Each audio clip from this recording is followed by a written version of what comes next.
Hey guys, Michael Hyatt here. Welcome to today's edition of the Daily Mentor. Gosh, lots of people joining. Love to see those numbers go up.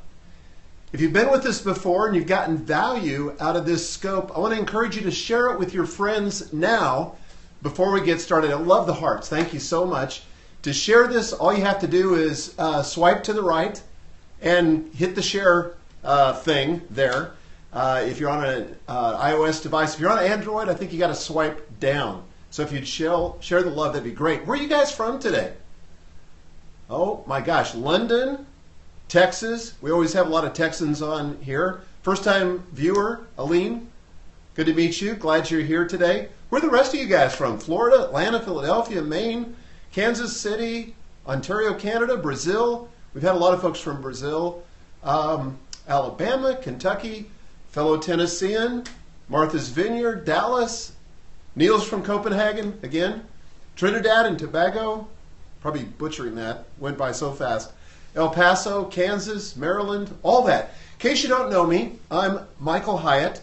I'm the author of the New York Times bestseller platform, Get Noticed in a Noisy World, and this show is called The Daily Mentor, and I just want to kind of riff on the blog post that I posted today. This is going to be about a 30-minute scope, and the blog post is called The 5 Characteristics of Weak Leaders and How Not to Be One. So this is really about leadership. You know, if you've been looking for a mentor to provide guidance on how you can win at work and succeed at life, you've come to the right place. My goal is to give you the insights, the inspiration, and the tools you need to create the life you want. So that's what we're going to do here. The blog post, if you haven't had a chance to read it yet, you can find that at michaelhyatt.com/week. michaelhyatt.com/week. And we're going to be using talking about all kinds of leadership faux pas and how you can not be a weak or a bad leader. Now, the truth is that most of us have worked for people that are good and bad, right? And sometimes we learn more from the bad leaders than we do from the good leaders. And history is full of both kinds. So kind of my thought is I'm going to vamp on that post a little bit and kind of give you a little bit more background that I could cover in the blog post, and maybe just some kind of freewheeling thoughts, whatever comes to mind. Then I'm going to take questions. So here's what I want to ask you to do first. Tell me if you've ever worked or followed a weak leader. If that's true of you, then give me a yes in the comments and give me some heart love too. Coach Glitter's here. Awesome. Oh, yes. Somebody says, yes, yes, yes. 4 exclamation points. Yeah, yes, yes, yes, yes, yes. I have. The bully that they worked for. Yes, very weak. Yep. Okay, well, we've all worked for that guy or for that gal. In fact, I would say, and it might be true for you, that I've worked for a lot more weak leaders than I have strong leaders. In fact, one of the reasons I have such a love for leadership and such a passion to be the best leader I can be is because I don't want to be a weak leader. You know, I want to use influence for good. Now, I want to first broaden your kind of definition of leadership. If you have influence, then by my definition and by John Maxwell's definition, you are a leader. And that could be anybody. You may not be a positional leader. You may not have been elected or appointed to anything. But if you have influence, then you can influence other people for good. So let me ask you, are you a leader? If you are, double tap on the screen and give us some hearts. All right. Whoa. Yeah. Okay. Lots of them. Fantastic. All right. So let's talk about weak leaders. And I want to use an example from history, which I used in the blog post, which again, you can find at michaelhyatt.com/week. And again, if you don't know who I am, I blog at michaelhyatt.com. I'm also a podcaster for the podcast This Is Your Life. We're using the iTunes Top 10 or 20. I'm the author of platform Get Noticed in a Noisy World. I'm just doing that for the benefit of you that are just joining us. But in the blog post that I reshared today, I actually wrote this a couple years ago, but I reshared it on social media today because it's one of my top 100 most popular posts of all time. And if somebody can think of it later, I'll tell you about my content strategy a little bit later in this scope. But in that post, I talked about this leader, General George B. McClellan, who was Abraham Lincoln's first appointed general during the Civil War. So he came before Ulysses Grant, okay? And as I read his story, I was absolutely taken by what a bad leader he was. And then I realized that a lot of the characteristics that he shared, all of us are guilty of from time to time. And I thought, this is a good negative role model. So sometimes you can learn from the negative, sometimes from the positive.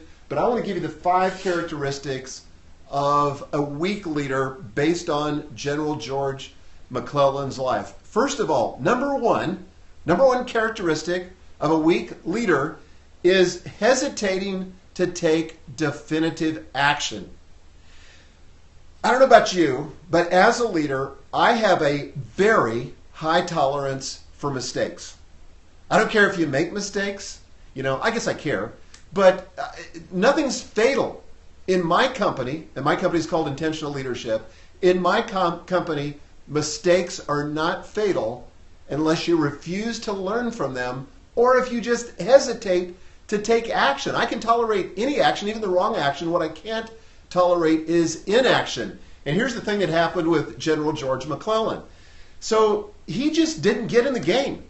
Here he is, we're at war, the Civil War is going on, and he just wouldn't take action. He was always had to do more training, always had to do more study, always had to get the right strategy, and he missed a lot of strategic opportunities because he was so careful and so hesitant. And finally, Abraham Lincoln had to relieve General McClellan of duty. And he famously said when he did so, he said, if General McClellan won't use his army, I would like to borrow it for a time. And that's exactly what he did. But that's the first characteristic is inaction, hesitancy to take action. So do something. Be bold. Take some action. It's very hard to steer a car that's not moving, right? But if you get the car moving, you can steer it. Same thing for you. If you get in the game and start moving, start doing something, that's something you can correct, something you can steer. But if you don't get in the game, if you're constantly on the sidelines, you're just not going to accomplish much of anything. And General McClellan is a good example of that. Characteristic number 2. I love this one. This is going to be so good for you guys to hear because I've been in this situation where I've manifested this weak characteristic. I'll bet you have too, and I don't want you to be guilty of it from this day forward. Number 2, weak characteristic, complaining about a lack of resources. And by the way, if you guys want to hold your questions, and yes, you can save these scopes. They're saved immediately after we get done. You can find them at catch.me, and there'll be a link to that posted on my Twitter feed. And also, I save them to my blog at michaelhyatt.com. I got a really cool widget that I created that saves these there. So yes. So the weak characteristic number 2 is complaining about a lack of resources. Look, here's the deal. You never have enough resources. I mean, have you ever been in a job where you said, oh my gosh, my biggest problem is I've got too much time and too much money. And the company's given me too many staff people. I don't know what to do with them. I'm just overwhelmed with resources. No, of course not. Part of the cool thing about not having enough resources is it gives you constraints so that you become innovative in your thinking. But General McClellan was constantly, forever complaining about the fact that he didn't have enough resources. He didn't have enough money to pay his men. He didn't have enough artillery. He didn't have enough of this or enough of that. And that became his excuse. And so often the resources or the lack thereof can become the excuse. I said this yesterday in our Periscope session together, but resources always, always follow vision. They do. They just do. If you have a vision, I really believe it, and you believe it passionately, and you're smart about it, the resources will eventually show up. but they're definitely not going to show up if you don't have a vision. And you got to get in the game before you have all the resources. You know, I've built my own business in the past and got started before I raised all the money. I didn't have it all figured out, but the resources came. And it's important for you, if you're going to be a strong leader, not a weak leader, that you stop complaining about the lack of resources. Yeah, Chris said you're preaching today. I am preaching today because I feel very, very strongly about this. So don't be like General McClellan, who is always complaining about his lack of resources. When I see that in a leader, I think there's a leader who's abdicated his power. Okay? Third characteristic, refusing to take responsibility.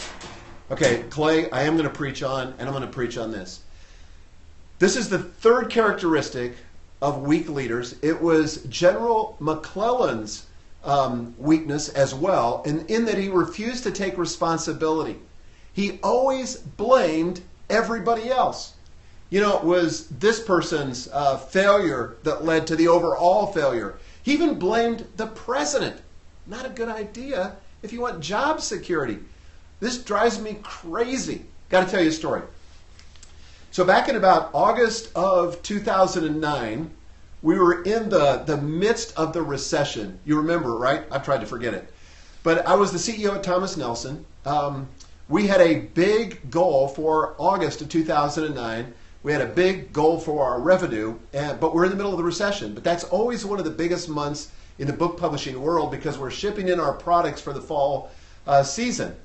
Well, it came till a few days after September. I got the results from our August sales, and we missed the budget by about 20%, which was huge. And I remember meeting with a consultant, a friend of mine named Eileen, and she said to me, she had her little notebook out, and she said, so tell me, why did you miss the budget? Because I talked to you back last month, and you were pretty confident that you were going to hit it. So how did you miss the budget? And so here's what I did. I said, well, what do you expect? I mean, look at the economy we're in. It's a mess. And then I said, plus the sales manager just didn't deliver on what he told me he was going to do. So she listened to me. She was very empathetic. And she said, okay, I get that. Now she asked me this question. Now listen carefully. This is one of the most powerful questions you can ever ask anybody that reports to you, or more importantly, ask yourself. Eileen said to me, what was it about your leadership that led to this outcome? If that kind of is an ouch for you, but it resonates, I want you to give me some hearts. Because I'm going to tell you, in fact, I didn't have a very good response. It kind of ticked me off initially. So I said to Eileen, I said, well, that's great. What do you mean what was about my leadership? It was somebody else's leadership. She said, okay, I get that there's a lot of moving parts here, and we're in a crummy economy, and the sales manager didn't deliver, but what was it about your leadership? So then I got to thinking about it, and she kind of led me through the process. She said, is there anything about your leadership, the way you led in the last 30 days, that if you had to do it over again, you would do it differently? And I said, oh, absolutely. She said, well, like what? I said, well, I would have talked to the sales manager more times. I would have made sure that he was on track. I would make sure that he had all the resources, that I was helping remove the obstacles. And she said, okay, so what you've just said it is about your leadership. Boy, it just dawned on me at that moment. I thought, wow, I went from being the victim in that moment. I went from being the victim with external forces creating my reality to suddenly I was the victor. I realized that it was in my control, and even though I'd failed to lead the company in the way I needed to lead it during that 30-day period, it could be different in the future. But it began when I took responsibility for my action. Yes, Centuri, I was spanked. Own your own power, Alex says. Nancy says, taking back power, yes. And as a victim, Christine says, you do have no power. Renee says, exactly. Yep, that's exactly right. I was taking my own power away from me. Don't do that. One of the best vice presidents I ever had working for me was a woman by the name of Pamela Clements. And I have no idea if she's listening or could be listening, but she lives here in the Nashville area. But the thing that made Pamela so good is she owned her mistakes. If she made a mistake, if something went awry, if she missed an important goal, she was the first person to let me know. She was in my office taking responsibility. And that's what I want you to do. Take responsibility. Is there a failure? Is there some place where you're missing your objectives or your goals? Own it. It's okay. You can't improve it. You can't change it till you do that. So that's the third characteristic of weak leaders. Fourth one. And this is true again of General McClellan. Abusing the privileges of leadership. Ouch. Look, I like perks. I like nice things. I like to be able to be treated special. And that's something that comes with being an entrepreneur or being a CEO or frankly being a leader at any level. But let me tell you what General McClellan did that didn't work. While his troops were suffering almost unbelievable scarcity, he was living like a king. He had, the best of clothes. He had these crazy, expensive, lavish dinners with all the people that reported to him in the evenings while the troops suffered in their tents. They weren't getting paid regularly. They were in unbearable conditions. And meanwhile, he's the guy who's, yes, Renee, leaders eat last. He didn't eat last. He ate first. And he made sure that he was served first before anyone else. And as a leader, you can't do that. If you're asking people to put in long hours, you better be at the front of the line. Not the guy who's leaving in the middle of the afternoon and say, hey, good luck. Appreciate what you guys are doing. You've got to set the pace. Because what you do and who you are will be emulated by the people that follow you. Do you get that? It's not just what we say. It's not the values that we espouse. But it's who we are as leaders. Because more is caught than taught. Yes, at least start with the why. Absolutely. Mark Shaw in the house. Great, Mark. Good to see you. Okay, so you've got to not abuse your privilege as a leader. You've got to be very careful because things take on a very symbolic sense. Okay? So you've got to be very careful about that. And by the way, contrast General McClellan with General Ulysses, who followed him, who traveled with only a toothbrush. For weeks on end, he would be wearing the same clothes. I don't know if they'd fly today. Probably not a good thing as a leader to stink or to not attend to your personal hygiene. But the point is stark contrast. General Ulysses was a man among men. He was one of the people. He didn't bring to himself or accord to himself privileges that other people didn't have. And I think it's very important as a leader that you do that. Fifth characteristic, okay? So the first one was hesitating to take definitive action. Second one was complaining about a lack of resources. Third one was refusing to take responsibility. Fourth one was abusing the privileges of leadership. And the fifth one, and this is just stupid, is engaging in acts of insubordination.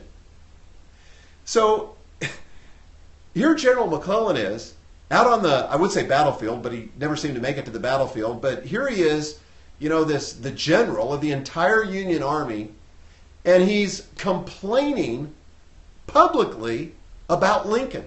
Worse, when Lincoln gave him a direct order, he found some reason not to do it. He's very passive aggressive.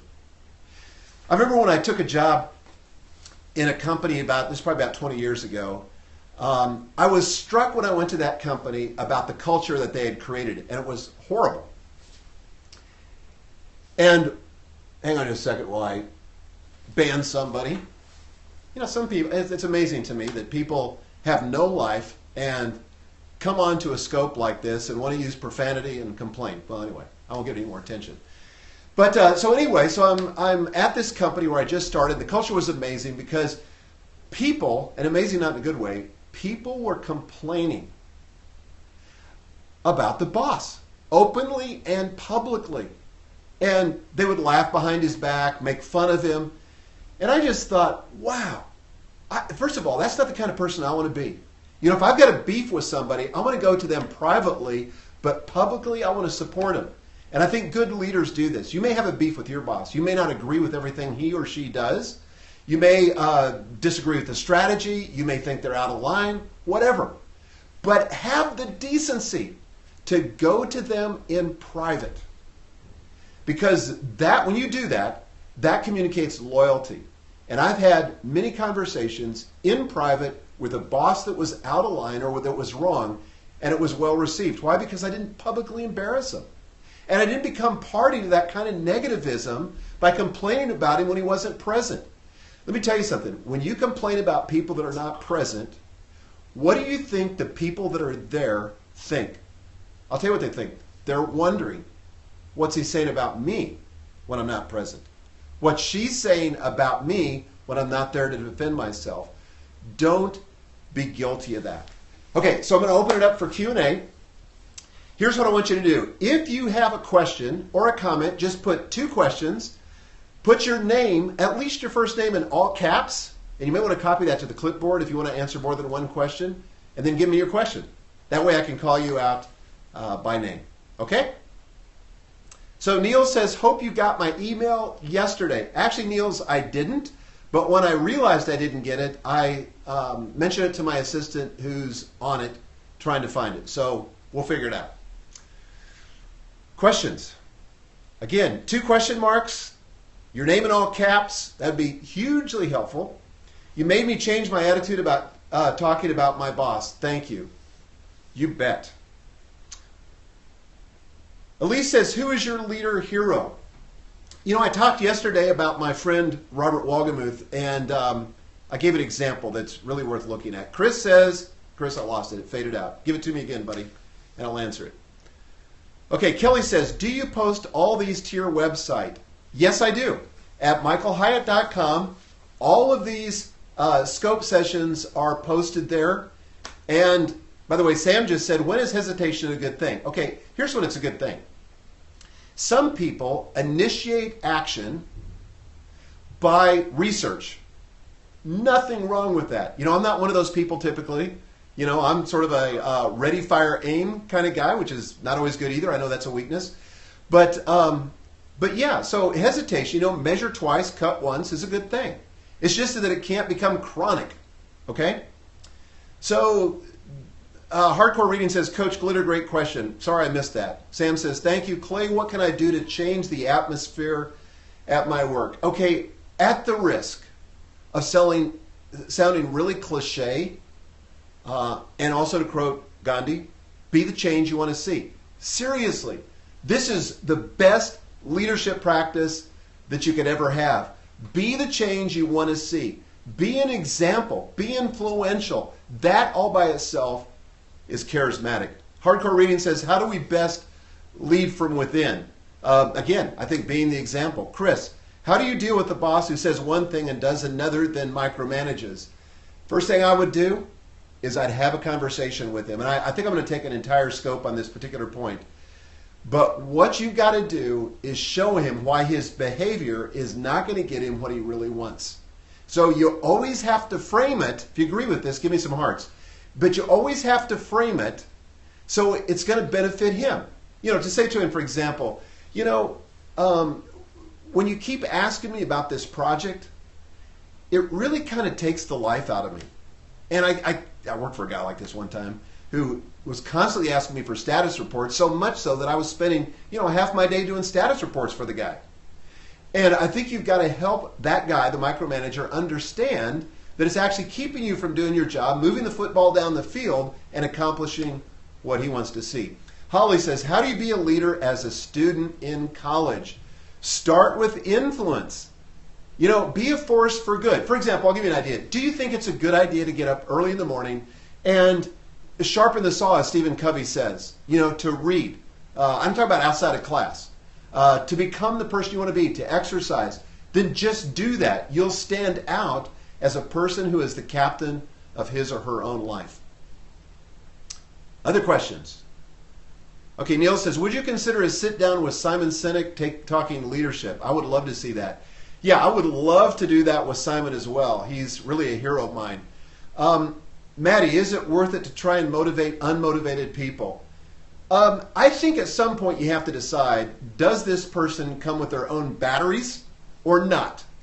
Because I can't afford as a leader to have people in my organization that are, like, to kind of mix the metaphor here, who are emotional vampires. You know what I'm talking about? They suck all the emotional energy out of the team.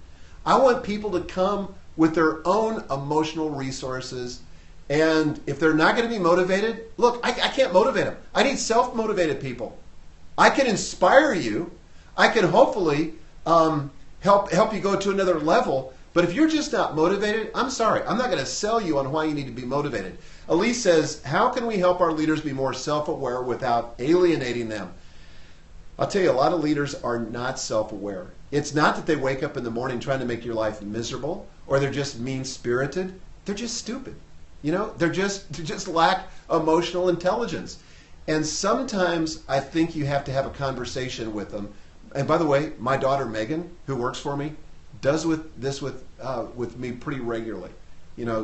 Dad, do you know how that came off? Remember I was telling you about that consultant Eileen? She sat with me in a meeting with our top executives one time, and during the break, she said to me this. She said, hey, I've got a question for you. Eileen was awesome. She said, are you angry with somebody this morning? And I said, nope. I said, I'm having a great day. She said, get this. She said, you might want to let your face know it because it looks like you're pissed off. I was like, really? She said, yes. You need to smile more. You need to nod. You need to encourage people. That was awesome. It was a game changer for me. And the right kind of leader will welcome that. Okay. Sam says, how many chances should a staff member have to get on board with change? Well, that's a great question. Definitely a few. One of the things I want to ask if somebody's just seeming to be resistant is why? It may be that no one took the time to clearly articulate why the change is important. It's one thing to kind of cast the vision, but as a leader, one of the most important things you can do is talk about why. Why are we doing this? Once people get the rationale, they usually can get on board, assuming it's a solid rationale. If they can't, I don't know. And at some point, I think you have to have a sit down with them, visit the Honest Planet, and just say, look, I get that you're not getting this, and maybe it's time for you to go to another assignment because I need people that are on board. And if it doesn't work, then I help them find their next assignment. Okay? All right, one more question. David, how can you improve your leadership qualities when you work for yourself? I think you got to broaden your definition of leadership, David. It's not just the people that you directly employ that you're leading. You can lead your contractors. You can lead your vendors. You certainly are going to lead your customers and your clients, right? If you're trying to influence them, are you trying to influence your clients to take certain steps, to manifest certain behavior? Then you're in leadership. And leading people that don't get a paycheck is its own challenge, but it will bring out in you the kind of leadership that'll serve you well in every area of your life. Okay, so we're about to wrap up here. Guys, thanks so much for joining us. I just wanted to mention one last thing. My company, Intentional Leadership, is actually looking for 3 employees right now. We're a pretty small team. We've got just now 6 employees. We've got about an additional 10 contractors that are close in that we work with. But right now we're looking for a CFO. We're looking for a director of communications for Platform University. And we're looking for a director of customer service. Okay, so we've gotten some applications, but we could use even more, especially for the CFO position. And you can find out all about these jobs right here at michaelhyatt.com/hiring. So if that's of interest to you, or you know somebody that needs to apply, I would love to hear from you. Guys, thanks so much. I really hope this mentoring session has been helpful. I want you to think about the day that's still left. It's a blank canvas. It hasn't happened yet. You can make a huge difference in what happens this afternoon or this morning, whatever part of the world you're in, but make a difference. Thanks. We'll look forward to talking to you tomorrow. Bye-bye.